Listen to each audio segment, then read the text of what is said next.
deixa do seu lado. Uhum.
Maria escolheu a boa parte, que não lhe será tirada. Jesus, Lucas, capítulo 10, versículo 42. Não te esqueças da boa parte, que reside em todas as criaturas e em todas as coisas. O fogo destrói, mas transporta consigo o elemento purificador. A pedra é contundente, mas consolida a segurança. A ventania açoita e impiedosa, todavia ajuda a renovação. A enxurrada é imundície, entretanto costuma carregar o adubo indispensável à sementeira vitoriosa. Assim também há criaturas que, em se revelando negativas em determinados setores da luta humana, são extremamente valiosas em outros. A apreciação unilateral é sempre ruinosa. A imperfeição completa, tanto quanto a perfeição integral, não existem no plano em que evoluímos. O criminoso, acusado por tanta gente, amanhã pode ser o enfermeiro que te estende o copo d'água. O companheiro no qual descobres agora uma faixa de trevas pode ser depois um irmão sublimado que te convida ao bom exemplo. A tempestade da hora em que vivemos é muitas vezes a fonte do bem-estar das horas que vamos viver. Busquemos o lado melhor das situações, dos acontecimentos e das pessoas. Maria escolheu a boa parte, que não lhe será tirada, disse-nos o Senhor. Assimilemos a essência da divina lição.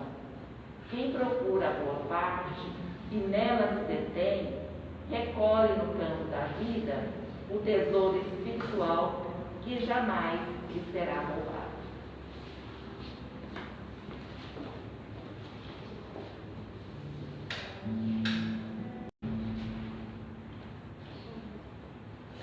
Deus Pai Todo-Poderoso, nós te rogamos as suas bênçãos de amor e de paz. Nos envolva, Senhor, com as suas. Nos ajuda nessa amada. Temos nesse momento pessoas ligadas ao plano superior, para que nós possamos absorver tudo de bom. Que Jesus, na sua infinita misericórdia, que a espiritualidade maior possa nos intuir, possa nos dilatar os nosso entendimento, para que possamos entendermos a palavra que será passada daqui a pouco. Queremos pedir também a espiritualidade maior de Jesus, que intua o nosso palestrante, que ele possa nos passar a mensagem e que nós possamos compreender da melhor maneira possível. Muita paz, que Jesus nos abençoe e que nesse momento nós possamos ter a perfeição da espiritualidade maior para iniciarmos a nossa reunião no dia de hoje. E assim seja. Fidel, a palavra sua.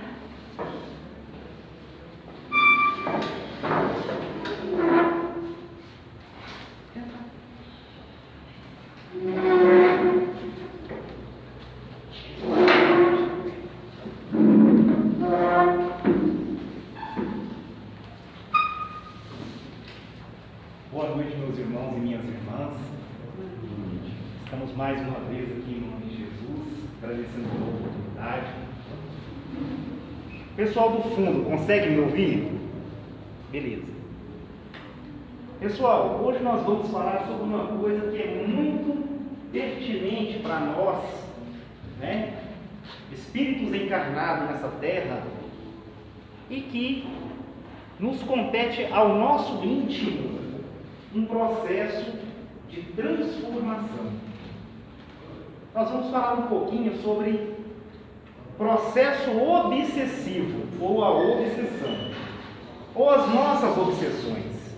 Todos nós que estamos aqui encarnados, passando por um processo, por um degrau, de evolução, saindo ainda do estado animalizado da nossa alma, em que os nossos instintos mais básicos ainda predominam no nosso espírito, necessidades ainda que são predominantes na nossa alma, necessidades como a sexualidade, a reprodução, a sobrevivência,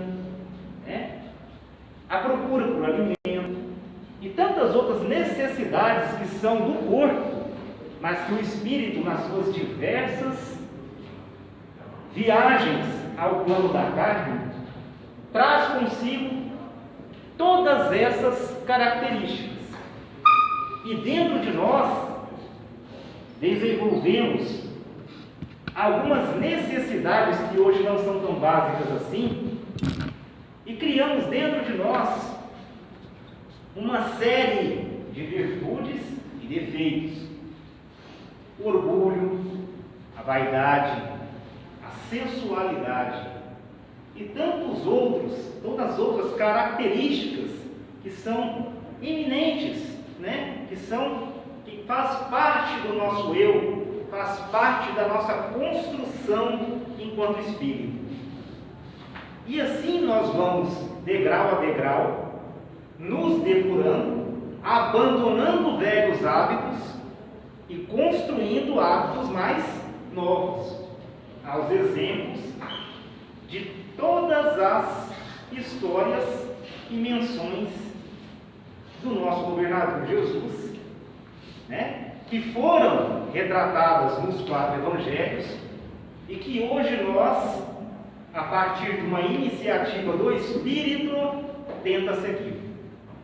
O que nós vamos dizer hoje são os laços obsessivos que existem dentro de nós, muitas das vezes projetada no modelo, de que nós somos a vítima e os obsessores são os culpados, são os vingadores, são aquelas criaturas más que nos pegam, que nos engalfinham e nos fazem sofrer como vítimas indefinidamente.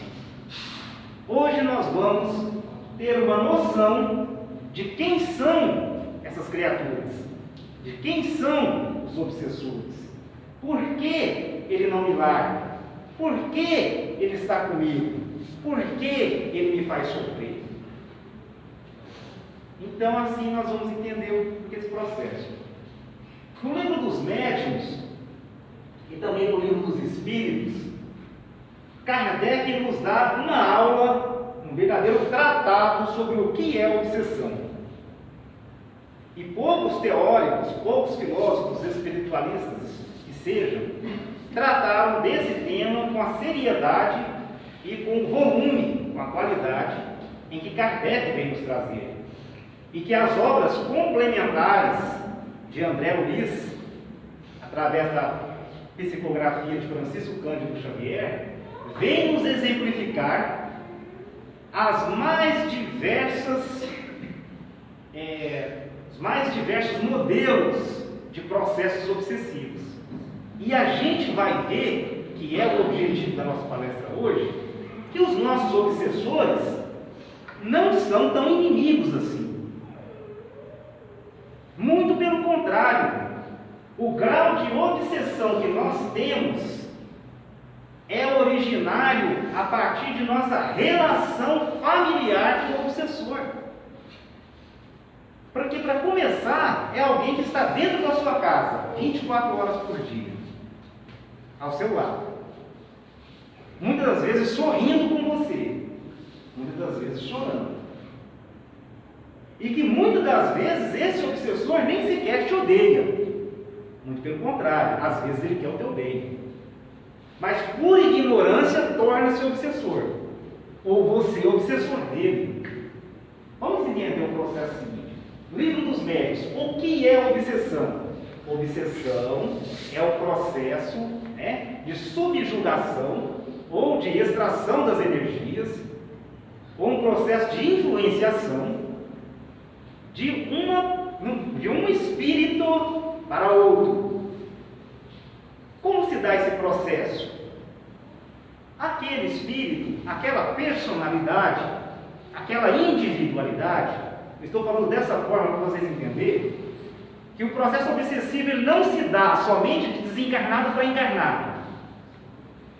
Então, se eu falar que é o espírito que está dominando eu, que está me dominando, eu deixo a entender que é só de desencarnado para encarnado, não é.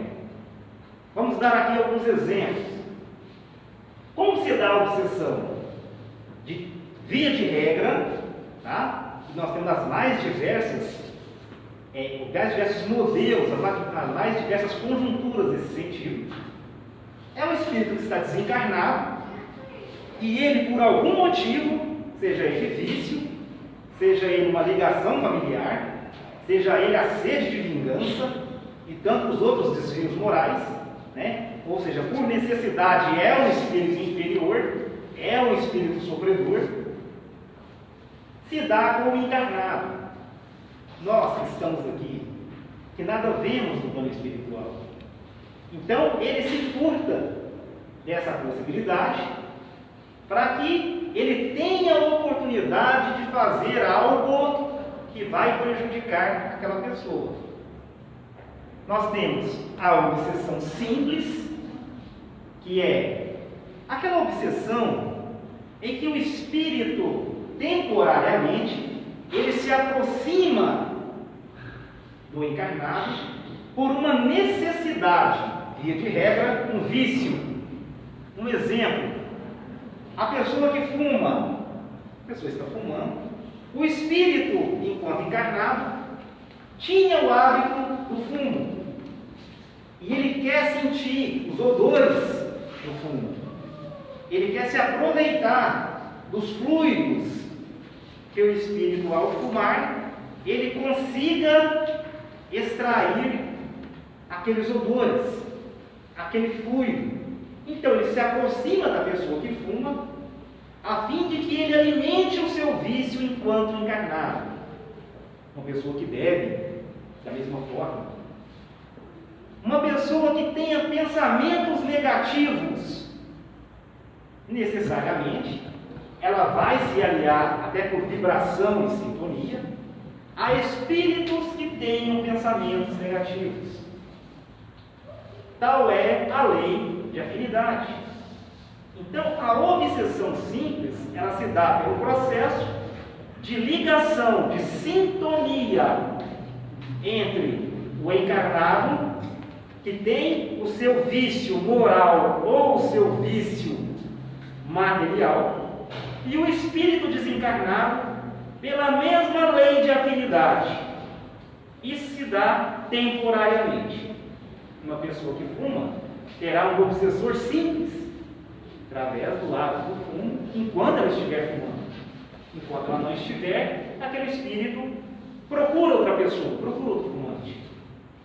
Espíritos alcoólatras, vai de bar em bar, procurando aquele a quem satisfaça o seu vício.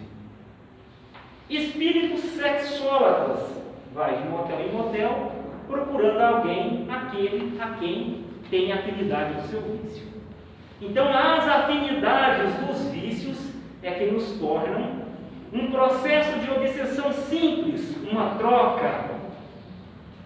Olha que não estamos falando em um processo entre um espírito que domina o outro, não. É uma sociedade, é uma parceria. E muitas das vezes, aquele espírito que tem o seu vício material vai se aproximar daquele espírito a quem tem o seu vício material e induz ele ao seu vício. Assim também são com as drogas, embora aí tenha um processo um pouco maior, que seria um processo de subjugação, que nós vamos entender um pouco mais adiante.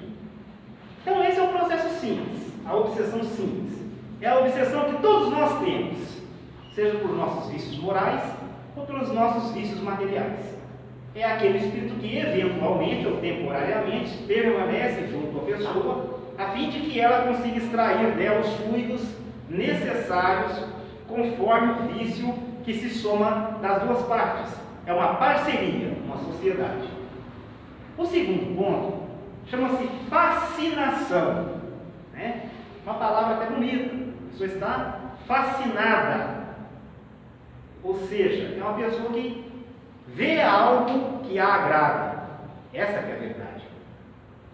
Quando eu estou fascinado pelo mar, eu vejo o mar belo. Quando eu estou fascinado por uma pessoa, eu vejo aquela pessoa bela. Eu estou fascinado por uma construção. Eu vejo naquilo aquilo que me atrai. Só que os espíritos, no processo de fascinação, eis uma armadilha primordial. Ele se utiliza daquilo que nós queremos ver. Nossa, como você é bonito. Você é lindo. Você é a pessoa mais linda desse mundo. Se eu fosse você, fazia uma cirurgia, consertava esse nariz, ia para a academia e entope o seu dia com vaidade. Esse é o fascinador. Ele fala aquilo que te agrada. Nossa, como você é bom. Você é o melhor chefe do mundo. Se eu fosse você, catava essa ralé e mandava todo mundo embora, ou pisava em cima de todo mundo, para eles aprenderem que você é o melhor. E eles têm que te temer e te respeitar. Olha só, induzir alguém a uma ação pelo convencimento. Essa é a fascinação. E é aí que mora o perigo. Porque o espírito, ele não fala o que você não quer ouvir. Pelo contrário, ele fala o que você quer. Olha, aquela pessoa é chata mesmo. Vai lá e destrói ela. Olha, você tem que comer mesmo. Vai lá e come o que você quiser. Não esquente com a sua alimentação. Olha, essa pessoa da sua família, se eu fosse você, eu tirava ela da sua casa. E assim vai, nos instigando a atitudes que são erradas, mas que do nosso ponto de vista, do nosso ponto de vista, do orgulho, estão certas. Então o espírito por si só, ele é ardiloso e hipócrita. E em grande maioria estão, aí nos fazendo crer ou acreditar na sua vontade pelo convencimento. Ele não te obriga a algo, faça, não. Ele te induz, faça, é diferente. Vai lá, aproveite, ninguém vai, viva a vida. E assim, gente, nós vamos vendo que os processos de fascinação são mais comuns do que a gente imagina.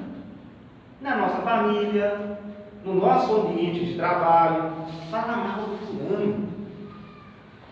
Olha, demite o ciclano. Prejudique aquele que está ali. Ele alimenta o nosso orgulho, o nosso egoísmo e a nossa vaidade. E nós, principalmente os espíritos, não somos vaidosos, não temos processos de fascinação, muito pelo contrário, somos criaturas humanas como quaisquer outras, alimentados pelo amor, alimentados ainda pela vaidade, pelo orgulho, alimentados ainda pelo perdão, pela vingança, pois um pouco de cada coisa aquilo de nós dentro de nós temos, que nós estamos lutando para abdicar de um e conquistar novas qualidades. O terceiro processo é um pouco mais avançado, e desse são as piores provações e os piores modelos de obsessão. São os processos de subjugação, ou os processos de possessão, como diria, dentro de uma filosofia um pouco mais católica. Como que se dá o processo de possessão ou de subjugação? Jugo é o quê? Você tomar alguém, né? Você tomar alguém pelo pescoço. Você tomar alguém na sua direção. Então, eu julgo. Eu tenho uma rédea, eu puxo. É o meu jugo. Então, gente, o processo de possessão já é diferente. Já passou pela obsessão simples, já passou pelo processo de fascinação, e agora o Espírito não fala, faça. Ele diz, faça, porque eu estou mandando. E a pessoa que está sob o jugo daquele Espírito, ele faz. Ele faz. No livro Tormentos da Obsessão, na sua introdução, que foi escrito através de Divaldo Franco, na sua introdução, o espírito de Bezerra de Menezes, ao abordar temas como suicídio, ele vai dizer o seguinte: o espírito que age de tamanha ardilosidade, tamanha dominação mediante a sua vítima, que ele consegue programar o suicídio dele a tantas horas e a tantos anos. Daqui a 3 anos, às 3 horas da tarde, ele vai suicidar. E ele faz. Tamanho é o domínio do espírito sobre o outro. E nos narra um caso de uma família que havia a 4ª geração de suicidas. E eles vinham, suicidavam, a família inteira. Ora mais moço, ora mais velho. Eles vinham, reencarnavam. E descobria-se, no plano espiritual, grupos de espíritos que se dominavam, né, uns aos outros durante séculos, em guerras fratricidas, em tantos outros laços de vingança, que os espíritos, esses dominantes que faziam aquela família em processos de suicídio subsequentes, reencarnação após reencarnação, que eles se atrelavam em laços de afinidade e familiaridade tão grande, e eles conseguiam dominar aqueles espíritos de tal forma que eles programavam os suicídios deles. E às vezes a pessoa, ou o espírito vítima, ele não tem a força necessária para conseguir sair desse laço. É aí que vem as intervenções espirituais, através dos espíritos superiores, de modo a afastar o processo possessivo, para que aquela pessoa tenha a oportunidade de resgate. No livro Nos Domínios da Mediunidade, eu vou citar um exemplo. Uma senhora entra na casa espírita em plena convulsão. E essa convulsão, ela entra e ela é amparada pelo esposo, ela entra num processo de convulsão que aquelas pessoas que olhavam pelos olhos materiais, eles viam somente um ataque epilético. Ledo engano. Os espíritos de Aulos, de Hilário e de André Luiz, observando aquela cena dentro de uma reunião mediúnica, eles conseguem aplicar um passe naquela mulher, e o espírito que ali a subjugava, no processo de possessão, com uma faca, ficava cutucando ela e gritava: vingança, vingança. Eles conseguem afastar o espírito, né? Conseguem comunicar com ele através de um médium, e esse espírito vai contar a sua história. Esse espírito, há muito tempo, ou há um certo tempo, depende de como a gente vê, do lado material do plano espiritual, era o pai dessa moça, que sofria as angústias. E naquele momento, ele só queria vingança. Maldita, maldita, vais pagar cada centavo que me fizeste sofrer. Vou levá-la para as sombras do Muralina, de onde lá há de sofrer junto comigo. Ele falou assim: meu irmão, qual é o motivo de tanto ódio? Qual é o motivo de tanta dor? Porque por trás, como diz as palavras de Emmanuel, por trás de corações endurecidos há corações cravejados de dor. Ele diz o seguinte: meu irmão, motivo de tanta dor? Qual o motivo de tanto ódio? Por que tanto ódio? A gente tem que entender. Porque as convulsões dela eram as dores que o espírito infligia nela, através de ataques mentais. E esse espírito começou, foi acalmando, os espíritos foram dando para ele um passe, ele foi limpando mais ou menos a sua mente, e ele pôde, enfim, explicar. Esse irmão, que hoje se porta como obsessor, era o pai dessa pessoa, dessa mulher, dessa moça. E naquela época, portador de imensa fortuna, só que não distribuía, por mesquinhez, por avareza, entre os seus filhos. E ela, como uma das herdeiras, casou-se com um rapaz, até então também orgulhoso, queria tomar posse daquele dinheiro, e como dizia, aquele velho não morria. Todos queriam gozar da fortuna daquele senhor e ele não morria. Tramaram-se ali, então, ela e o marido dela, um plano ardiloso. Como ele goza de saúde perfeita, não podemos matá-lo repentinamente, pois os outros ali desconfiariam. Vamos envenená-lo aos poucos na alimentação, de forma que ele vai se desgastando, e a partir desse desgaste do corpo físico, uma hora ele morre. E assim foi feito.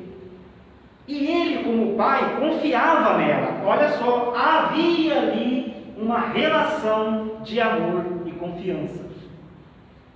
Nas palavras de Chico, o amor que adoeceu gravemente. Ele confiava nela, ela cuidava dele, ela fazia a alimentação dele, tudo ali ela tomava conta. Só que ela começou a pôr veneno na alimentação. Ele foi adoecendo, e naquela época, como não havia possibilidades de fazer diagnósticos médicos, chegou a desencarnar. Quando ele desencarnou, a família dele tomou posse da imensa fortuna que ele tinha. Grande laço de ódio se instalou entre as duas criaturas, de modo que ele, durante diversas encarnações, vinha como a figura do obsessor a maltratar a filha, hoje vítima daquele verdugo. Então, os nossos obsessores, os nossos amigos de outrora, são os nossos familiares. São aqueles pelos quais nós tivemos um laço de afetividade, mas que a nossa conduta transformou em laços de ódio. E assim é feito. Vou dar outro exemplo. Determinada situação, uma menina muito bonita veio em um resgate para amparar o seu adversário, que hoje deveria ser seu filho. Só que espíritos ardilosos, conscientes da situação, a menina veio uma moça bonita, formosa, cheia de posse, e gozava de todas as benesses do mundo material, festas, belezas, namorados, tudo parecia um paraíso na sua juventude. Até que então veio uma gravidez indesejada. O espírito que tão aguardava aquela oportunidade de resgate era o seu verdugo. Era aquele a quem mais devia, a ambos, por desavenças de diversas vidas e diversas oportunidades perdidas. Assim são construídas as nossas formações familiares. É por isso que nosso seio familiar, os nossos próximos e as dificuldades de relacionamento são oportunidades de resgate em cima, daquilo que nós construímos, destruímos constrói laços de afetividade, laços de familiaridade. E as nossas organizações familiares, entre irmãos, entre pais, entre filhos, são oportunidades de perdão que nem sempre são aproveitadas, como aqui veremos. Essa moça formosa, uma gravidez indesejada, atrapalharia todos os seus planos de felicidade e de facilidade na vida. Sou muito nova, não posso ter esse filho. E debalde todas as tentativas dos pais, dos futuros avós, dos irmãos, de falar assim, é um filho, é uma vida, respeite-a, né? Deixe essa criança vir. E no plano espiritual, antes da gente reencarnar, para a gente entender, todos nós, das famílias de primeiro grau, a gente senta, né, junto com a figura dos nossos espíritos superiores, que são os nossos psicólogos, os profissionais da área, para assim, meu amigo, você vai ser o pai, você vai ser a mãe, você vai reencarnar como filho, você vai ser o irmão, você vai ser o tio. Constrói a organização familiar e muitas das vezes, ou em vezes isso, as partes não aceitam. Meu filho, você vai ser o filho, ela vai ser sua mãe. Você vai ter oportunidade de quê? De amar. E esse espírito não aceitava, era irredutível, não. Ela, que é isso? De jeito nenhum. Nunca vou aceitar essa pessoa como mãe. E os espíritos superiores, a forma de psicólogos, vão trabalhando por anos a fio. É por isso que a gente tem que ficar um pouquinho lá no plano espiritual, para entender esse processo. Meu filho vai, aproveita a oportunidade. Meu filho vai, meu filho vai, meu filho vai. É que convence. Ele entende que precisa. Ele fala, eu vou. Então, mas me ajuda, porque sozinho eu não dou conta. Tudo bem então, você vai. E ele aceitou ir. E a gravidez veio. Só que a mãe, vaidosa, ainda deslumbrada, fascinada pelo mundo, fascinada ainda pelo imenso campo que a juventude pode proporcionar, ela falou assim, eu não posso ter esse filho agora. E os espíritos incutiram nela agora. Procura uma pessoa que faz um remedinho aí, um chá, e não tem esse filho só vai te trazer transtorno. E essa menina, influenciada por pensamentos, só pensou em si, não pensou no espírito de reencarnar, realizou o aborto. E o espírito que já estava ligado a ela nos primeiros meses de vida, num processo doloroso chamado reencarnação, porque, não sei se todos saibam, o processo encarnatório é muito mais doloroso para o espírito que o desencarnatório. Que para desencarnar é muito fácil, entre aspas, basta o espírito se desprover do seu corpo, já está desgastado. Agora imagina tentar colocar no espírito um corpo novo, ele perder a consciência, entrar no plano de carne, não é fácil. Para quem quiser saber como ocorre esse processo, está lá em Missionários da Luz. Então, gente, o espírito aceita, ele passa por um processo de perda de consciência gradual, ele automaticamente começa a se encolher, fica acamado, o seu perispírito diminui de tamanho, até se transformar num bebê, e ele vai se crescer para o plano espiritual, para o plano material. E a partir daí passa uma nova etapa, que não é fácil.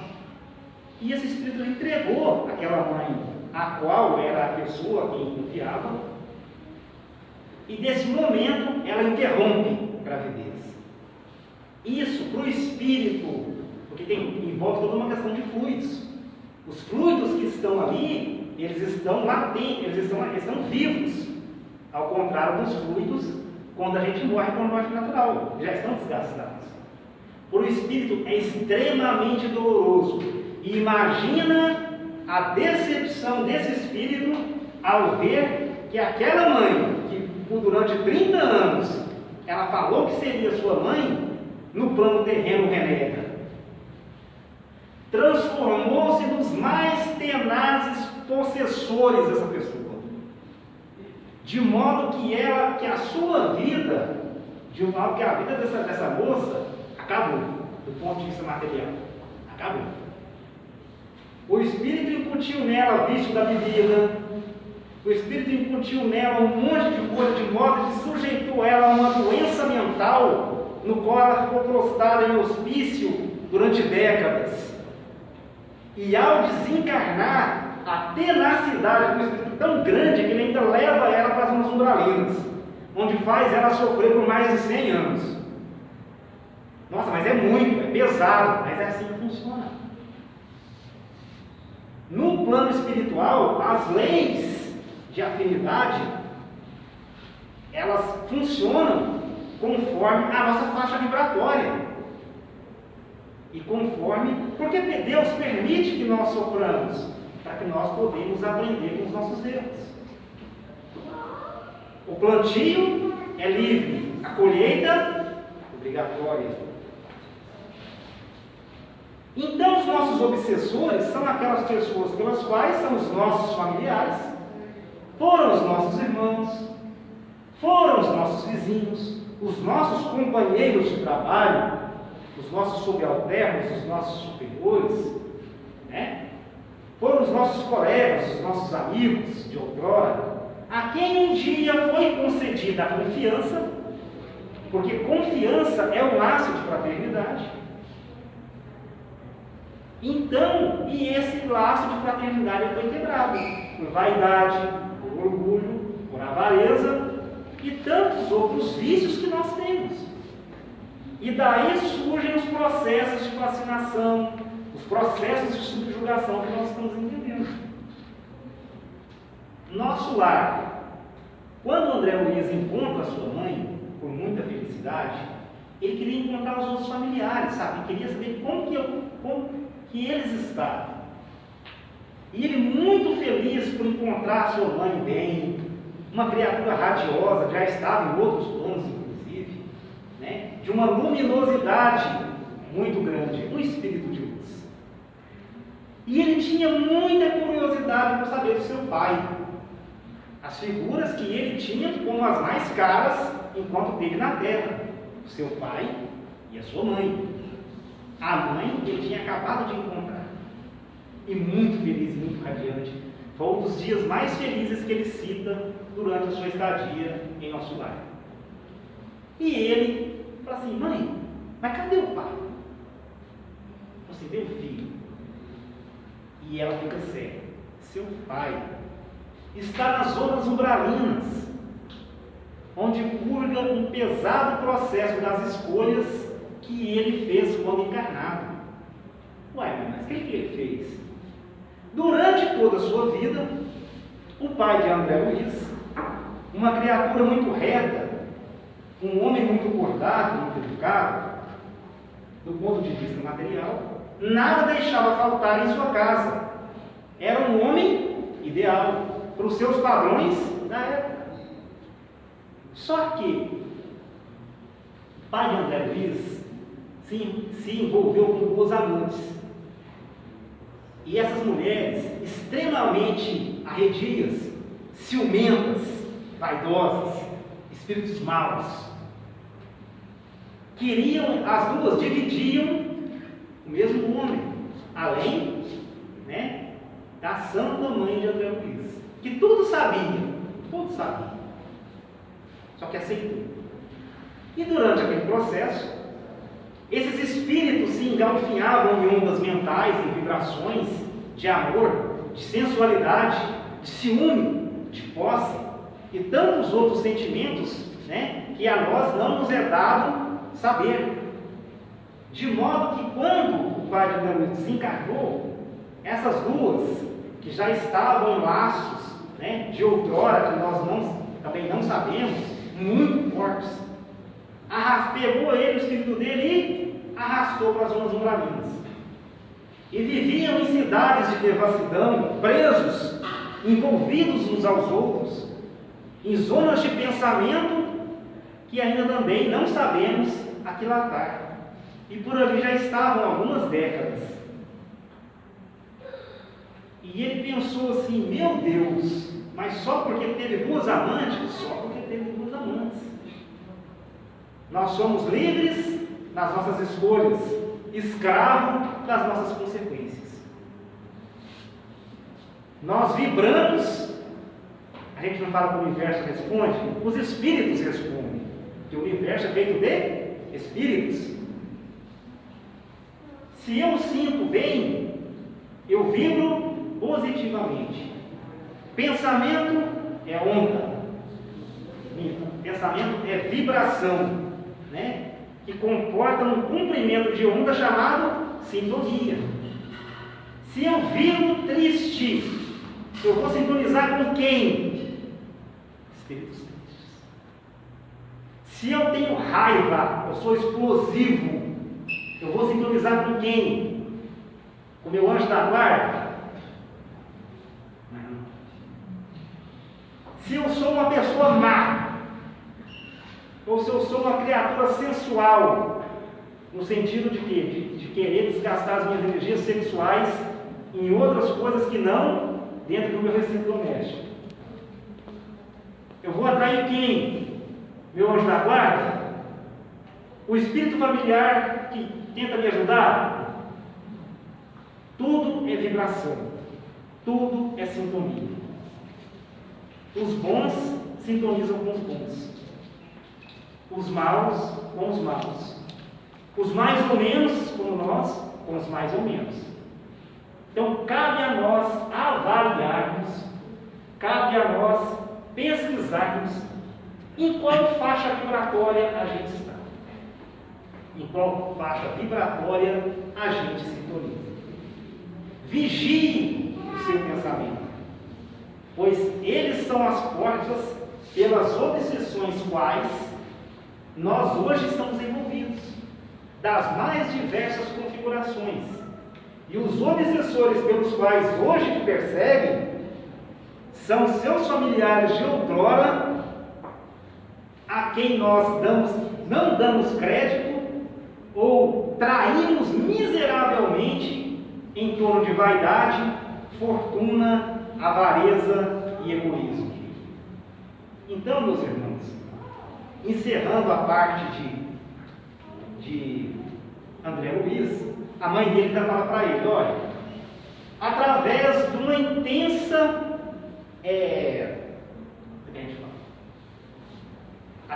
ela pediu diversas vezes a Clarencio, a tantos outros ali, ministros de nosso lar, a oportunidade de resgatar o seu esposo, a oportunidade de ir lá e trazer ele, né, para se recuperar, para ter uma outra oportunidade reencarnatória. E através do seu imenso trabalho no plano espiritual, através do merecimento dela, ela foi ajudar aquele que mais prejudicou ela. E ela teve a oportunidade. Ela falou assim, André, meu filho, em breve, a gente não sabe quando que é esse em breve, né? Porque o plano espiritual é diferente de nós. Em breve, seu pai vai ter a oportunidade de nascer novamente. E eu, novamente, serei a sua esposa, de modo a corrigir-lhe os passos. E aquelas duas, a quem ele se sentia escravizado, virão como as suas filhas, de modo que essa configuração familiar tenha uma oportunidade de perdão. Olha só, como que Deus é bom. Como que Deus trabalha nas configurações familiares, de modo que aqueles que são obsessores entre si se transformam em criaturas que se amam. E assim é, gente. Não existe outra saída, porque só o amor cobre uma multidão de pecados, como nos dizia nosso querido Paulo de Tarso. Essa é a mais pura, né, noção de que o amor cobre uma multidão de pecados. é através da configuração familiar em que os laços obsessivos são desfeitos e há a oportunidade de amor. Por isso o esquecimento. Eu queria saber o que aconteceu no meu passado. Não procura não. Não procura não, que vamos deixar do jeito que está. É verdade? Apesar de tudo, apesar de todas as coisas, nós estamos aqui nos dando uma oportunidade de nos conhecermos e de nos retificarmos com relação ao bem, deixando para trás os defeitos, as dificuldades. É óbvio, não é da noite para o dia, né? Mas é uma oportunidade de nós buscarmos olhar para frente e não para trás, para nós amarmos, principalmente em nosso seio familiar, daqueles aos quais nós temos mais dificuldades. É difícil? Porque se fosse fácil, todo mundo teria feito. E não vai ser por agora, você pode ter certeza. Configurações familiares pelas quais os seus familiares, vocês têm, nós temos, as mais difíceis, elas virão muitas vezes ainda. Por quê? Porque o amor tem que substituir as diferenças que existem. Mas é insuportável. Agora, às vezes amanhã não vai ser mais. Se nós formos olhar as pessoas pelas quais nós mais gostamos hoje, se a gente olhar de repente há 200, 300 anos atrás, de repente era o nosso inimigo. Só que aquilo ficou para trás. O perdão se estabeleceu. E o perdão, o amor, a convivência, são os objetivos primeiros da família. Para a gente encerrar, dentre esses processos obsessivos que nós falamos, existem os mais diversos graus e as mais diversas escalas. Eu não tenho subjugação, mas às vezes tem fascinação. As mais diversas formas. Cada caso, um caso. Né? Cada família, um universo diferente. Um grau, né? Uma dificuldade, um amor. E assim a gente vai construindo e se perdoando. Como se livrar de uma obsessão? Primeiro ponto, vigia os seus pensamentos. É pelo pensamento que forma a sintonia e que atrai os nossos obsessores. Primeiro ponto. Segundo ponto, prece. É através da prece que nós ligamos aos nossos mentores espirituais, que são os nossos professores do lado de lá, e eles que têm a capacidade de nos orientar aquilo da melhor forma que nós vamos tratar cada caso dentro de nós. Porque sozinho a gente não dá conta. É por isso que a gente tem mentor. É por isso que a gente tem anjo da guarda. É por isso que a gente tem um espírito superior pelo qual é responsável pela sua encarnação. Porque a gente é pequenininho ainda. Se deixar aqui a gente tropeça e vai embora. Tem que ter aquele que pega na sua mão e fala assim: meu filho, levanta e vai de novo. Tenta de novo. Terceiro ponto, nós, espíritas, ou outras pessoas que têm outras religiões, né? A frequência na casa espírita, o passe é capaz de dispersar as energias negativas que os espíritos nos impunem. O espírito às vezes está botando uma doença dentro da cabeça da gente, põe a gente louco. O passe ali, dispersa aquela materialização mental e o espírito tem que começar tudo de novo. Passe, prece, retifica a tua conduta, principalmente. Porque a partir do momento, não adianta, e eu já ouvi pessoas que dizem assim: estou há 15 anos numa casa espírita e não consigo melhorar, alguma coisa está errada. Adianta tomar o passe se eu chegar lá em casa e começar a fazer as mesmas coisas pelas quais atraem os meus obsessores? Não vai adiantar. Eu vou afastar um e atrair 3. Então, nas palavras de Kardec, corta aquilo que atrai os seus obsessores. Somente através da reforma íntima, do perdão, do trabalho, é que nós conseguimos desvincular o obsessor de nós. Ah, por que Deus permite determinados graus de obsessão dentro da minha casa? Por que Deus permite, se Deus é misericórdia? Ele permite, porque esse espírito que está com você, esse espírito que está comigo, ele tem um grau de familiaridade. E outra coisa, você deve a ele.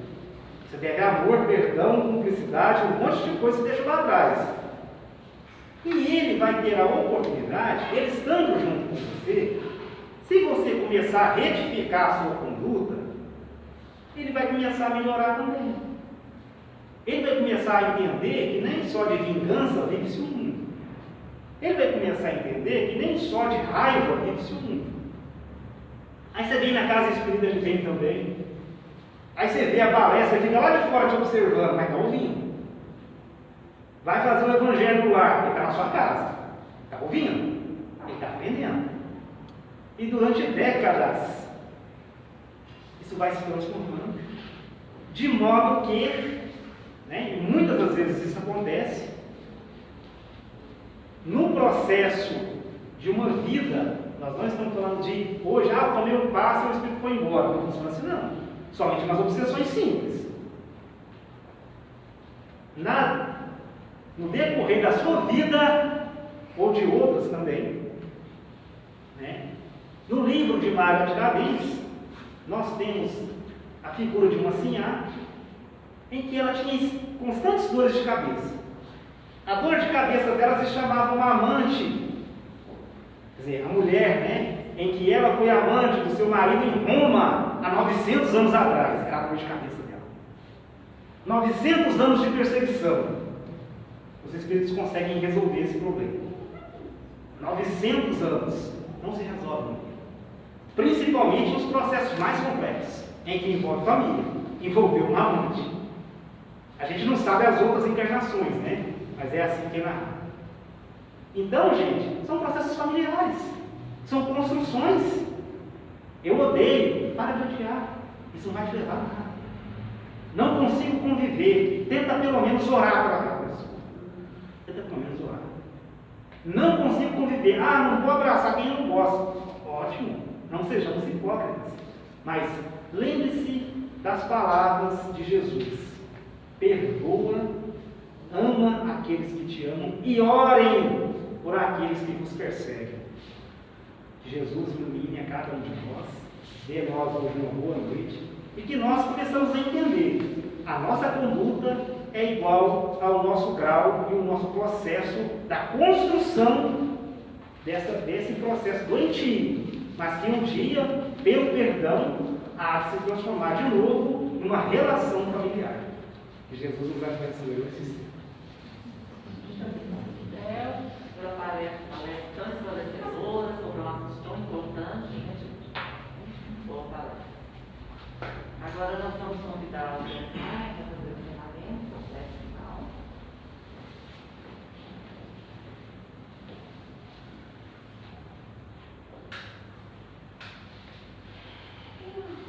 Vamos então, todos nós nesse momento,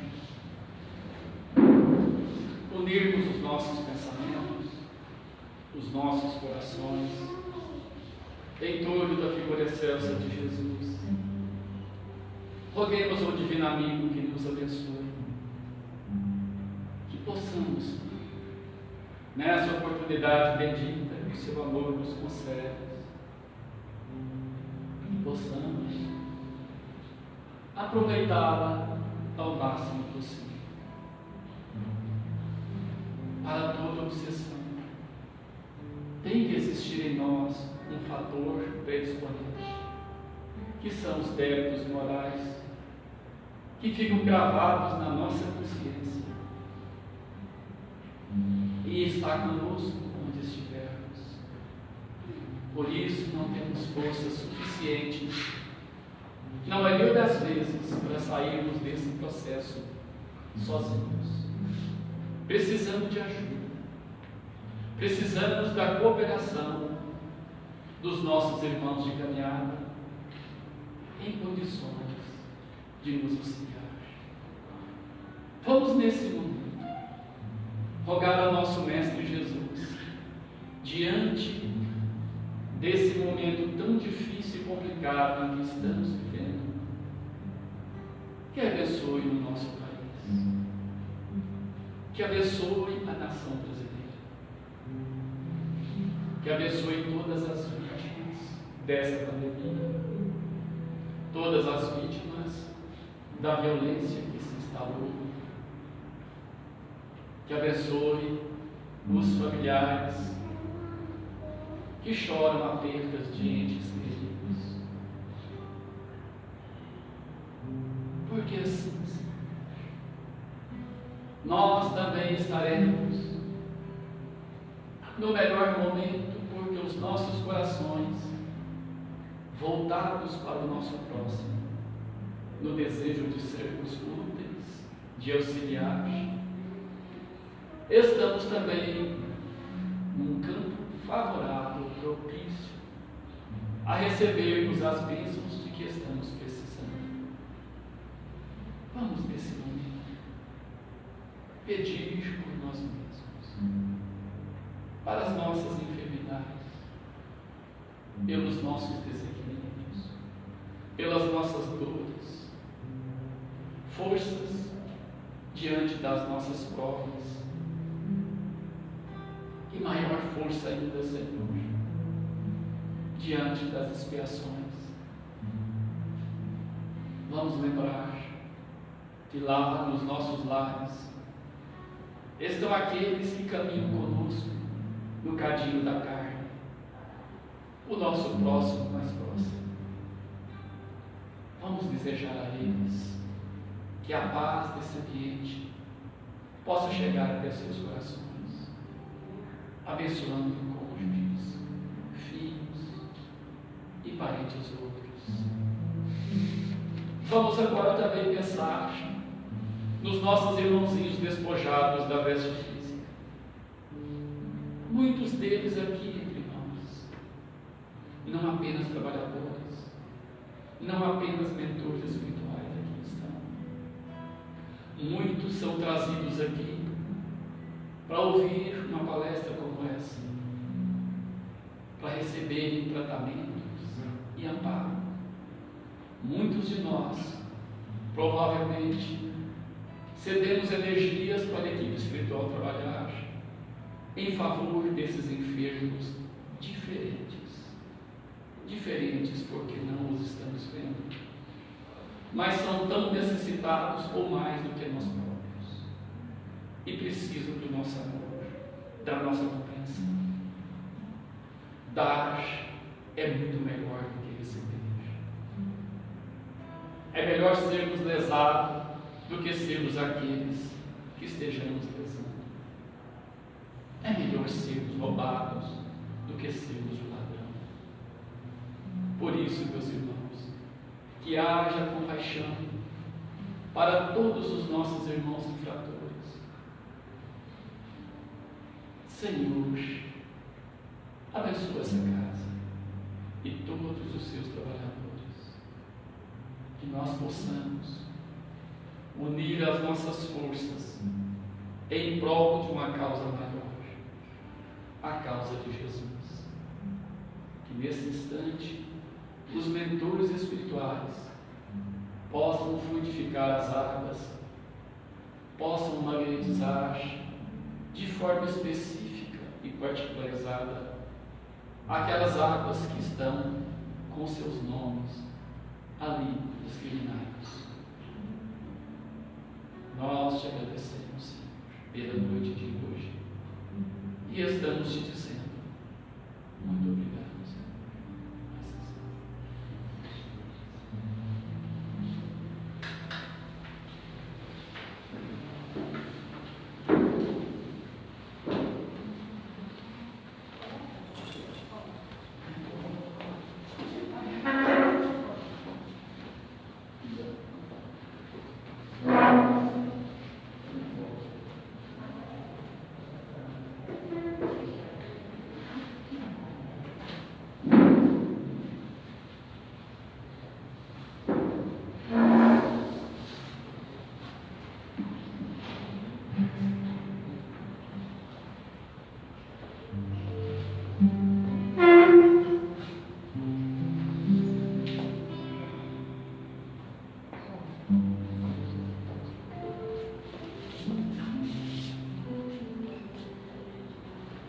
Amém.